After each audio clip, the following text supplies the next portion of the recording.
The music room was empty when Rosalind Merrick stepped inside, yet the silence still carried the echo of laughter. Sharp, feminine, cruel. She closed the door carefully, the way she did everything, without weight, without sound. At 32, she had learned how to take up little space. Afternoon light slipped through the green velvet curtains, painting golden bars across the oak floor. Her hands trembled as she set her shawl upon the chair.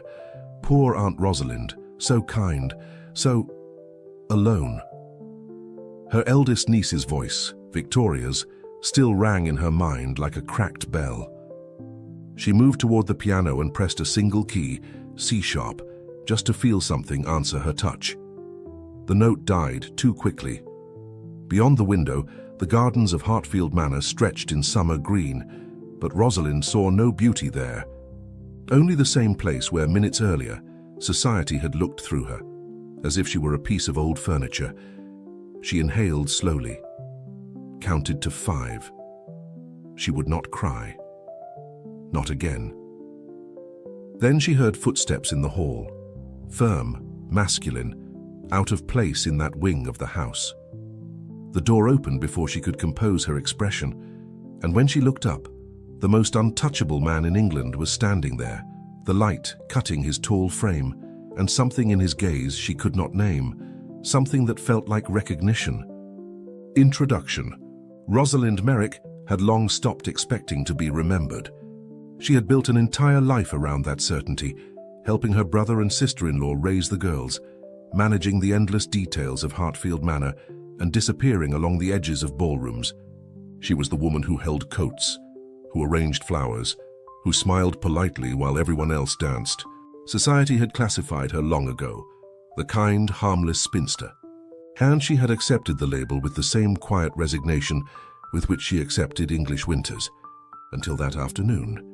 Alexander Granville, Duke of Winterbourne, was everything she was not, seen, wanted, impossible to ignore. Wealthy, impeccably bred, carrying war scars and eyes that seemed to weigh the soul of every person he met. Widowed for 3 years, he had refused every matchmaking mother in London. They said his heart lay buried beside his wife's grave. Rosalind believed it. After all, she understood what it meant to bury things. Their meeting in the music room should have meant nothing. Yet there was something in the way he looked at her, not through her, but at her, that shattered every certainty Rosalind had built to survive. As if, for the first time in her invisible life, someone had paused long enough to read the pages no one else bothered to open. This is a story about being forgotten, and about the moment someone finally remembers. If you've ever felt that, the world saved all its happy endings for everyone but you, stay. This story is yours. Tell me where you're watching from, your city, your corner of the world, and if it touched your heart, subscribe, because everyone deserves to be seen. Everyone deserves a second chance to shine. Chapter 1. The Weight of Invisibility. Rosalind Merrick could no longer remember when she had begun to fade. Perhaps at 24, when the last suitor chose her younger cousin. Or at 28, when her dying mother whispered, "Forgive me, my dear, for never managing to see you wed." Now at 32, invisibility had become a habit, something she wore as easily as the muted dresses she chose, as naturally as the silence she cultivated at dinners. That morning in her brother's country house, she was arranging flowers in the front hall when she heard her youngest niece, Anne, only 14, speaking to the housekeeper. "Aunt Rosalind is so useful, isn't she? Father says he couldn't manage without her." The word useful settled in Rosalind's chest like ash. It wasn't cruel. It was worse. It was true. She finished the arrangement of white roses, aligning each stem with surgical precision, and slipped out the side door before anyone could see her. The July sun was warm over the gardens, and she walked toward the oak grove where she often went to breathe, far from eyes that never truly saw her. There she could pretend solitude was a choice, not a sentence. She sat on the grass, the hem of her grey linen gown darkening with damp, and allowed herself a rare luxury, to cry. Not in sobs, but in silent tears that slid down her cheeks as she watched the treetops sway. Useful. The word echoed. She didn't want to be useful. She wanted to be wanted. She wanted someone to walk into a room and look for her first. She wanted. "Lady Rosalind." The voice was deep, courteous, and completely unexpected. Rosalind turned sharply. Alexander Granville, Duke of Winterbourne, stood only a few steps away, the reins of a black stallion in his gloved hand, his grey eyes fixed on her with unsettling intensity. He must have just arrived. His riding coat still carried the dust of the road, and the horse was damp with sweat. "Forgive me," he said, and there was genuine warmth in his tone. "I didn't mean to intrude." Rosalind quickly wiped her face, mortified. She knew of the Duke, everyone did, but they had never been properly introduced. He belonged to a world far above hers, a world of titles, soirees, and expectations that rarely glanced her way. "Your Grace," she murmured, attempting to rise with dignity, and failing when her hem caught on her shoe. Without hesitation, he released the reins and reached to steady her. The touch was brief, gloved fingers against linen, but it changed the air between them. "Are you all right?" His tone was not formal now, it was concerned. Rosalind blinked, startled. No one asked her that. No one looked at her with that kind of liquid attention, as if every answer mattered. "I'm fine," she lied, because that was what one did. He didn't release her arm immediately. For 3 seconds, she counted. His hand remained there, steady and warm through the fabric. Then he stepped back, though his gaze never wavered. "It doesn't seem so," he said quietly. Something inside Rosalind cracked, not from pain, but from surprise. Someone was seeing her. Someone was paying attention. She opened her mouth, unsure of what to say. He waited, patient, unhurried, as if she were worth the wait. The wind stirred the oak leaves above them, and sunlight flickered across his face, and for the first time in years, Rosalind Merrick felt real. Chapter 2. A Miscalculation. Alexander Granville hadn't meant to stop. From a distance, he had noticed a woman sitting alone in the meadow, a quiet figure in grey, and his first instinct had been to turn away. Privacy, especially in country houses, was sacred, but something about the way she wiped her face, quick, ashamed, resigned, made him pull the reins. He dismounted, unsure why. Now, standing before her, he realized he didn't know her. Not formally. But there was something hauntingly familiar in the set of her shoulders, in the calm despair behind her eyes. She looked like a painting left too long in the sun, still beautiful but forgotten. He had come to Hartfield Manor that morning at Lord Hartfield's invitation, an old acquaintance from London society. He had accepted the offer because he needed to leave London, to escape the endless parade of ambitious mothers and their daughters. He hadn't come to feel. He had come to forget, to be dutiful, to stay buried where his heart lay, beside Catherine in the grave at Winterbourne. "Forgive the intrusion," he said, stepping back. Distance, he needed distance. "I'm a guest at Hartfield Manor, just arrived this morning." "The Duke of Winterbourne," she said softly. I know, of course she knew.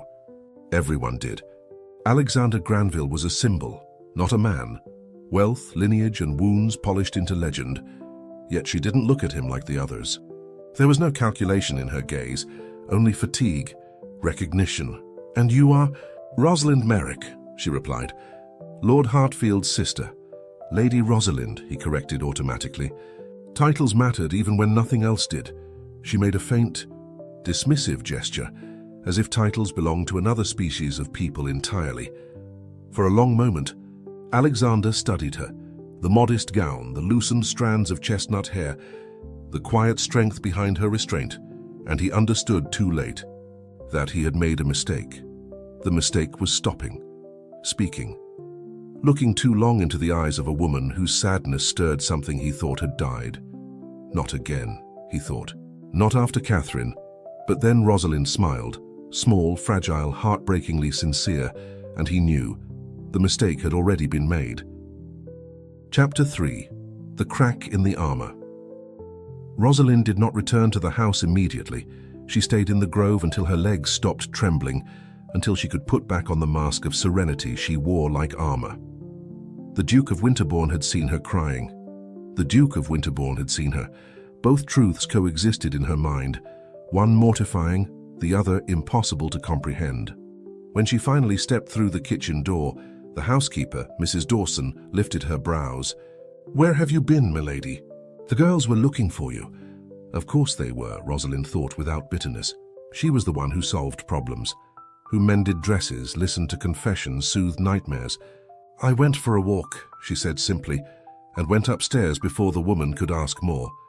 That evening, at dinner, Rosalind took her usual place, the middle of the table, far enough not to draw attention, close enough to be useful should anyone need something. Her sister-in-law, Diana, presided over the head of the table with her customary cold grace, while the three nieces, Victoria, Charlotte, and Anne, chatted about the upcoming ball. Rosalind smiled at the proper moments, nodded when expected, poured wine for the guest beside her. And then she realized Alexander Granville was watching her, not overtly. But every time she lifted her gaze, she found his, dark grey, thoughtful, unsettlingly direct. He sat between Diana and Victoria, who monopolized his attention with endless questions about London, the court, the Queen. He answered politely, but his eyes kept returning to Rosalind. The fourth time their gazes met, heat rose up her neck. He didn't look away. Instead, he tilted his head slightly, a small, silent question. "Are you better?" Rosalind swallowed and gave the tiniest nod, quick, embarrassed. He smiled. It wasn't a polite smile. It was private, complicit, the kind of smile that said, "I see you." As if they shared a secret the rest of the table would never understand, Victoria noticed. Rosalind saw her niece's brow tighten as she followed the Duke's gaze, landing on her, curious then suspicious. "Aunt Rosalind," Victoria said suddenly, too loudly, "don't you think the lavender gown suits me better than the blue?" It was a trap. Victoria knew her too well. Rosalind always agreed, always appeased, always vanished behind her own civility. But this time, with the Duke's eyes still fixed on her, Rosalind heard herself say, "I think you look lovely in any color, dear. But perhaps you should wear what you prefer, not what others expect." The silence that followed was brief but thick enough to cut. Victoria blinked, startled. Diana's eyes narrowed. And Alexander Granville, good heavens, smiled more openly as though Rosalind had just done something extraordinarily brave. Perhaps she had. Because for the first time in her life she hadn't disappeared. She had refused to be invisible, and the first crack in the armor that had protected her heart for so long widened, just enough for the light to get in. Chapter 4. The Weight of Memory. Alexander Granville should not have been thinking about her. Yet while Victoria Hartfield chattered endlessly about the upcoming ball, and Diana offered him port with her carefully measured smile, his mind kept drifting back to the woman seated 6 chairs away. Rosalind Merrick. There was something about her that unsettled him, not unpleasantly, but like an old melody half forgotten, suddenly remembered. She reminded him of Catherine. Not in appearance. Catherine had been tall, fair, with a laugh that filled every room, but in quietness, in the way she occupied space, as if apologizing for existing. Catherine had been like that in the early months of their marriage, before Alexander had taught her she deserved to be heard. "Before I killed her," whispered the cruel voice in his mind. His hand tightened around the wineglass until it threatened to crack. No, he would not think of that now. He would not dig again through the guilt he carried, like a stone pressed to his ribs. Catherine had died of childbed fever, 3 days after giving birth to a stillborn son. The physicians had said there was nothing to be done, but Alexander knew better. He had been the one to make her pregnant. He had been the one to insist they remain in Winterbourne, far from London's skilled doctors. He had doomed her, and no rational absolution would ever erase that truth. "Your Grace." Diana Hartfield's silken tone pulled him back. "You seem distant." "My apologies," he said automatically. Merely fatigue from travel. A lie, but no one questioned him. No one ever questioned a duke. Except apparently Rosalind Merrick, who at that very moment was calmly telling her niece to choose the color she preferred, rather than what others expected. Alexander watched Victoria blink in surprise. He saw Diana's brows draw together in quiet disapproval. And he felt something dangerously close to pride. Brave, he thought. Small, but brave. Then Rosalind lifted her gaze and caught him looking. Again. Color rose in her cheeks, a soft blush that spread from her collarbone to the apples of her cheeks before she looked away. But Alexander saw the smallest curve of a smile she tried to hide behind her glass. This was dangerous. He could not allow it to continue. He had come to Hartfield Manor out of obligation. not to find himself intrigued by quiet women with sorrowful eyes, not to feel his heart stir after 3 years of deliberate stillness. Catherine, he reminded himself fiercely. Remember, Catherine. Remember what happens when you let someone close. And yet, when the dinner finally ended and the guests began to disperse, Alexander found himself moving toward Rosalind without thought. She stood near the window, adjusting her shawl, preparing, as always, to vanish into the edges of the room. "Lady Rosalind," he said softly. She turned too quickly, eyes wide. "Your Grace." "Thank you," he said, because it was the only thing that felt honest. Her brow furrowed. "For what?" "For not disappearing tonight." The words escaped before he could stop them. Rosalind's lips parted, then closed again. Her eyes glimmered, not with tears, but with something perilously like hope. And Alexander Granville knew he had made another mistake. Perhaps the greatest of them all. Chapter 5. The sound of a breaking heart. For the next 3 days, Rosalind Merrick did everything in her power to avoid Alexander Granville. It wasn't difficult. He spent his mornings riding with her brother, and his afternoons locked away in the library. But knowing he was there, breathing the same air, filling the same silence, was its own sweet torture. "Thank you for not disappearing tonight." The words lingered, haunting her like a melody she could neither forget nor hum aloud. No one had ever said such a thing to her. On the morning of the ball, Diana gathered Rosalind and the girls in the drawing room to discuss their gowns. Victoria would wear sky blue, Charlotte pale rose, Han white with golden ribbons, and you, Rosalind? Diana asked absently, eyes fixed on a piece of embroidery. The usual, Rosalind said. The grey one, Diana nodded, already uninterested. But Victoria laughed, a sharp tinkling sound that cut through the air. Aunt Rosalind, you always wear grey, or brown. It's as if you want to disappear. The words were playful in tone but merciless in truth. They landed like a blade, because it was true. Rosalind had spent years perfecting invisibility, weaving it into her very skin. Perhaps, Charlotte said softly, Aunt Rosalind should wear something brighter. For a change, there was kindness in her voice, and somehow that hurt even more. Rosalind forced a smile. I'd hate to outshine you, dears. Impossible, Victoria laughed again, and this time Diana smiled with her. The room seemed to shrink. The air grew thin. Rosalind rose slowly, murmured something about checking the flower arrangements, and slipped out before anyone could see the tears pressing at her lashes. This time she didn't go to the garden. She went to her room, locked the door, sat on the edge of her bed with trembling hands, invisible. The word chased her like a shadow. She looked into the mirror, at the dull brown hair, the reddened eyes, the grey gown that felt more like mourning attire than clothing. When had she last worn colour? When had she last allowed herself to want to be seen? A knock broke the silence. Lady Rosalind. Alexander's voice cut through the wood like a heated blade. She froze. No, not now. Not like this. I'm fine, Your Grace. No, you're not. There was a pause. May I come in? She should have said no. She should have preserved the fragile boundaries that kept her safe. But instead, she heard the click of the latch as she opened the door, just a fraction. He stood there in his riding clothes, dark hair tousled by the wind, eyes sharp with something between anger and concern. And when he looked at her, his expression changed, hardened, protective. Who made you cry? It wasn't a question. It was a demand. Rosalind shook her head. No one. It's nothing. It isn't. He stepped forward. She retreated instinctively. He stopped, hands raised in quiet surrender. Rosalind, the sound of her name, uttered without title, was shockingly intimate. Forbidden. Tell me. And because she was tired, because she was cracked open and no longer able to lie, Rosalind spoke the truth. My niece said I'm invisible, she whispered. And she's right, I am. I've always been. Her voice splintered, but she kept going. For one foolish moment I thought perhaps I wasn't. I thought maybe you saw me. But that was an illusion. Men like you don't see women like me. Alexander was very still.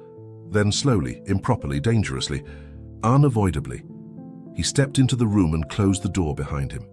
You're wrong, he said softly, his voice roughened by something fierce and unguarded. I see you, Rosalind Merrick. I see you so clearly it hurts to look. And the heart of the woman who had long ago stopped hoping broke. not from sorrow but from the unbearable weight of being seen. Chapter 6. The confession and the fear. Alexander should never have entered that room. He knew it the moment he crossed the threshold, yet seeing her retreat there, small and broken, believing the lie the world had told her, had been too much. He was not a man of impulse. 3 years of mourning had turned him into something measured, mechanical, a man of restraint. But Rosalind Merrick dismantled his control with terrifying ease. "I see you," he said again, because she looked at him as if she couldn't believe it. "I see the way you care for your nieces even when they do not notice. I see how you fade into the background at dinners so others can shine. I see the woman who cried alone in the woods because she learned long ago that her tears made people uncomfortable." He took one step closer. She didn't move away this time. "And I see the woman who last night found the courage to speak the truth at a table where everyone lies for the sake of politeness." Rosalind trembled, not from fear, but from the dizzying terror of being seen for the first time. He recognized that feeling. Catherine had felt it too when he'd proposed, when she'd realized he'd chosen her not for wealth or beauty, but because he saw her. And it had destroyed her. "Stop," the voice in his head warned. "Don't do this. Don't endanger another woman just because you're too selfish to be alone." "Your Grace," Rosalind whispered, eyes glistening. "Please, don't be kind to me. I don't know how to bear it." Something inside Alexander cracked. He lifted his hand slowly, giving her time to retreat, and brushed his fingers against her cheek. Just a touch, skin to skin, warm and trembling. Rosalind closed her eyes as if the contact burned. "You deserve kindness," he said hoarsely. "You deserve to be seen. You deserve more than this house will ever give you. I don't deserve you." Her voice was so soft he almost didn't hear it, but he did. And it hurt far more than it should have. "You don't know me," he said, and the hardness returned to his tone. He dropped his hand and stepped back, and 1, 2, 3 paces. He needed distance. He needed air. "If you knew who I was, what I've done, you wouldn't look at me that way." Rosalind's brow furrowed. "What do you mean?" He turned to the window. He couldn't bear to face her while he said it. "I killed my wife." The silence was absolute. He went on, voice stripped of emotion. "Catherine died of fever after childbirth. Our son didn't survive either, and it was my fault. I was the one who made her pregnant. I was the one who insisted we stay in Winterbourne, far from London's best physicians. His voice faltered. "I killed her because I wanted an heir." He waited for the horror, for her to flinch, recoil, scream, for her to see him, and finally, for what he was. But what came instead were quiet steps. And then her hands, small, uncertain, touching his back. "Alexander," she said. "His name, not his title. Soft as a prayer. You didn't kill her. It was a tragedy. It was my fault," he cut in, turning toward her. She was so close he could see the faint freckles across her nose, the amber hidden in her brown eyes. "And I can't do this again. So I can't put another person in danger just because I'm too selfish to be alone." Rosalind cupped his face in her hands, a bold gesture for someone so gentle. "Then don't ask," she whispered. "Don't ask me to stay because I wouldn't know how to refuse. And we both know this can't happen." She was giving him an escape. She was braver than he was. Alexander should have taken it. He should have left that room and never looked back. But instead, he lowered his head and kissed her, softly, desperately, like a man drowning who had just found air for the last time. And in that moment, he knew with devastating certainty that it was already far too late for redemption. Chapter 7. The Surrender and the Light. Rosalind Merrick had never known it was possible to feel so many things at once. Joy, terror, desire, guilt, all colliding like storms in her chest. The kiss had lasted only seconds, yet when Alexander pulled away, it felt as though the world itself had shifted beneath her feet. He looked shattered, as if he'd just made the gravest mistake of his life. "Forgive me," he said hoarsely. "I shouldn't have—" "Don't ask forgiveness," Rosalind interrupted, her voice steadier than she thought it could be. "Not when it was the only right thing that's happened in years." Alexander closed his eyes, as if her words had struck him hard. When he opened them again, there was surrender there and fear. "You don't understand the danger you're in," he said quietly. "I do," she replied. "I understand that you're a man who believes he doesn't deserve love, that you'll fight every feeling that grows between us, that you'll test me at every turn, waiting for me to walk away. She stepped closer, voice unwavering now. I understand that you'll try to send me away because you think you're protecting me. And I understand that if I stay, I'll have to be brave when all my life I've been taught to be small. Her gaze locked on his. I understand perfectly, Alexander. And still, I choose to stay. I choose you. Something inside him broke. Alexander reached for her, not gently this time, but with desperate hunger, and kissed her like a man who had been drowning for 3 years and finally found air. Rosalind clung to him, her fingers curling against his shoulders, her heart pounding so fiercely it almost hurt. This is real, she thought in disbelief. He's here. He's holding me. I'm being seen. When they finally broke apart, both were breathing unevenly. Alexander rested his forehead against hers, eyes closed. I can't promise you happiness, he whispered. I don't even know if I remember how to give that. I don't want promises, Rosalind said softly. I want truth. I want you, with all your scars and guilt. I want to be the person you choose when the whole world tells you not to choose anyone. You're mad, he murmured, though a faint, broken smile touched his lips. Probably, she breathed, smiling back. Then they heard voices in the hallway, Victoria and Charlotte, chatting excitedly about the ball. Alexander stepped back instantly, the mask of the composed Duke sliding into place.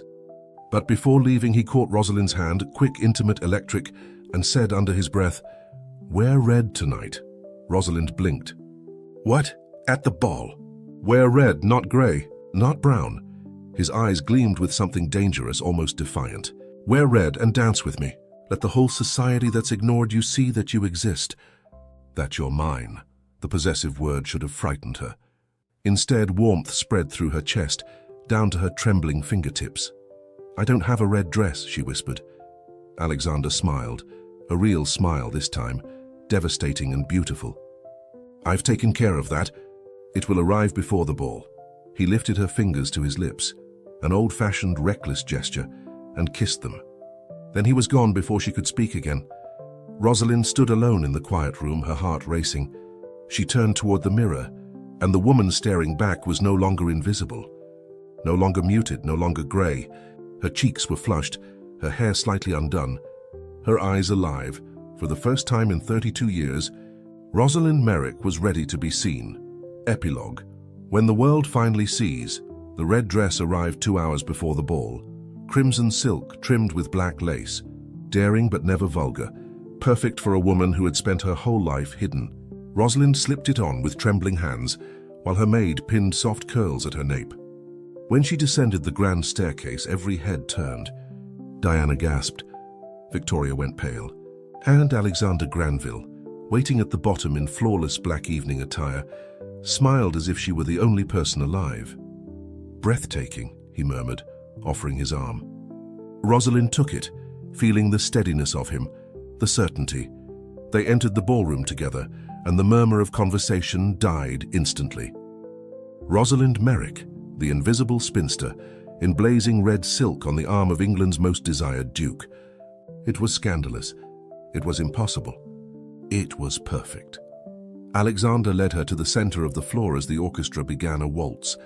He didn't ask permission. He simply placed a hand at her waist, interlaced his fingers with hers, and drew her into motion. He danced flawlessly, but of course he did. But Rosalind no longer cared about steps or rhythm. What mattered was the way he looked at her, as if she was something precious he had finally learned how to cherish. They're all watching, she whispered. Let them, Alexander replied, and there was defiance in his tone. Then, in the center of the room, before the entire world that had ignored her, he stopped, released her hand, and knelt. The ballroom gasped as one. Rosalind froze. Alexander, what are you? Rosalind Merrick, he said clearly, his voice carrying to every corner. You taught me that life can begin even after we believe it has ended. You taught me that being seen is a gift, not a burden. And if you'll accept me, with all my flaws and ghosts, I'll spend the rest of my days ensuring you never feel invisible again. He opened his hand. An emerald ring gleamed under the chandeliers. Marry me. Rosalind looked around, but her nieces' mouths agape. At Diana, stunned into silence, at an entire society holding its breath. Then she looked back at Alexander, the man who had seen her when no one else ever had, who had chosen love when every instinct urged him to stay safe. "Yes," she said, her voice clear as a bell. 1,000 times, yes." Alexander slipped the ring onto her finger, rose and kissed her, long, deep, scandalously public. And when they finally parted, applause erupted. Laughter, cheers, blessings. For the first time in her life, the world saw her. And she no longer needed to hide. As the sound swelled around her, Rosalind could barely breathe, not from the shock or the dress, but from the overwhelming truth. The same world that had looked through her for decades was now seeing her. Every gaze seemed to whisper she exists, and for a moment, time itself bowed to that truth. Alexander still held her hand steady and warm. The emerald weighed on her finger like an ancient promise. Somewhere at the edge of the room, a single note, C-sharp, rang from the piano. The same note she had played years ago, when she believed nothing in her life would last. But this time the note endured. It stayed and stayed.